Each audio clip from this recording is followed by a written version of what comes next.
SB, anong ginagawa nyo? Sabi nila, hindi daw kayo tumutulong sa gawaing bahay. Ano sinasabi nyo? Kita nyo nga to, nagtutupi, di ba ako? Hindi nyo alam?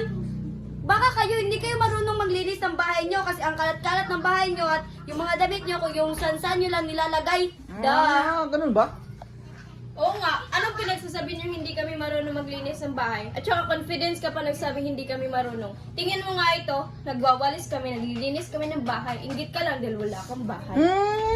Anong sinabi nyo? Hindi kami marunong mag-aral? Ano to? Nakapag-aral nga kami? Oh. Tapos kayo, public lang kami, naka-private. At naka-aircon pa kami. Oh. Anong sinasabi nyo? Hindi kami marunong na magplansya? O ito nga, pinaplansya namin yung damit ng aming kapatid. Marunong ka pala. Ano sabi nyo, hindi kami marunong magbantay ng bata yan o to, di ba binantayan ko yung manghod ko. Saka, sumusunod kaya kami sa mga utos ng mga magulang namin kasi mabait kami. Anong ginagawa mo?